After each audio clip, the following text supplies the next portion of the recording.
मेरे पास बल है, न मेरे पास तप है और न मेरे पास सामर्थ्य है मैं इन असुरों का जो है सामना कर सकूं। उसी समय भगवान नारायण का स्मरण किया।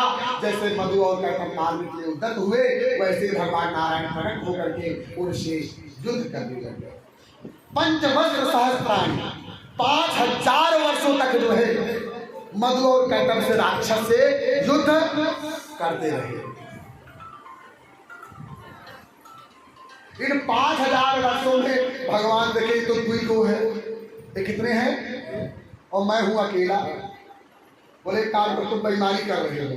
बोले क्या बेईमानी कर रहे हैं? बोले एक तो युद्ध करते हो, एक आराम कर लेते हो, और फिर एक युद्ध करते हो, फिर एक आराम कर लेते हो, और मैं तुमसे लड़े जा रहा हूँ, इसमें तो तुम बेईमानी कर रहे हो। तुम कहते हो बलवान भी मैं बहुत हूँ और तुम आराम करके लड़ भी रहे हो, ये तो बेईमानी हुई, चीटिंग।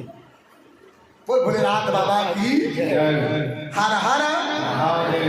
ये तो बराबरी का मुकाबला नहीं चल रहा है। बोले तब बोले देखो हमें भी आराम चाहिए महाराज। बोल भोलेनाथ बाबा की हमें भी आराम चाहिए। बोले अच्छा चलो जाओ तुम आराम करके आओ। इनको तो पता था महाराज जब तक हम चाहेंगे नहीं तब तक हमारी मृत्यु नहीं होगी नहीं।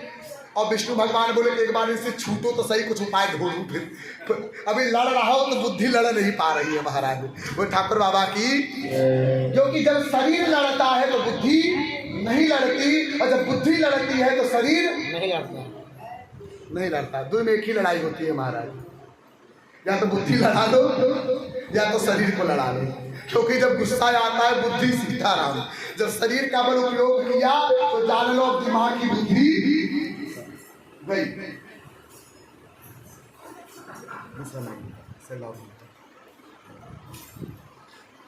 दिमाग की बुद्धि गई। अब विष्णु भगवान थोड़ा खाली हुए इन असुरों से, तो आए माँ भगवती का स्मरण किया कि माँ कि ये तो ऐसे पता नहीं कहाँ से भेज दी हो आप। इनसे 5000 सालों से लड़ रहा हूँ, ना ये हार रहे ना मैं हार रहा हूँ, और जो जो शक्ति हमें दी हो वही अस्तर उसे भी दे दी हो।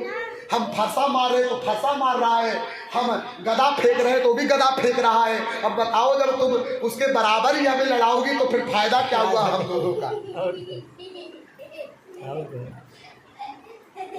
बोले जहाँ बल का प्रयोग ना हो वहाँ युक्ति का प्रयोग करना चाहिए। विष्णु भगवान को माँ भगवती ने श्वासन दिया, देखो मैंने इनकी तपस्या का फल तो ये दिया है, और इनको मैं उस आशीर्वाद से मैं मुक्त नहीं कर सकती हूँ। अगर आप चाहते हो उसे मुक्त करना तो एक काम करो, आप बुद्धि का प्रयोग करो। या देवी सर्वभूतेषु बुद्धि रूपेण संस्थिता नमस्तस्यै नमस्तस्यै नमस्तस्यै नमो नमः। हाँ विष्णु भगवान आए, बोले हाँ अब मुकाबला बराबर है महाराज। मधु कैटभ को फिर ललकारा, आ जाओ अब आए हो सही, अब ताकत आई है दोनों में। बोल भोलेनाथ बाबा की, आओ लड़ो युद्ध करो। अच्छा एक काम करो, तुम युद्ध क्या करोगे? तुम मुझसे कुछ वरदान मांग लो। क्या मांग लो? अब लड़ने झगड़ने का कोई फायदा है नहीं, और तुम लोग जो चाहो अपना वरदान मांग लो, जो तुम्हारी इच्छा हो मैं पूरी कर दूंगा। मधु कैटभ हंसने लगे, अभी तो हार के भाग तुम गए, बोले कि हमें आराम करना है, और आराम करके वापस आ रहे हो तो कह रहे हो कि तुम्हें कोई आशीर्वाद चाहिए। अरे हारे तुम हो, हारा मैं नहीं हूँ, और जीतने वाला आशीर्वाद देता है, हारने वाला आशीर्वाद नहीं। वरदान देने की क्षमता हारने वाले में नहीं जीतने वाले में होती है। बोले अच्छा ये भी बात है क्या? बोले हाँ ये भी बात है। बोले तुम्हारे बस की कहा है, तुम लोग राक्षस लोग,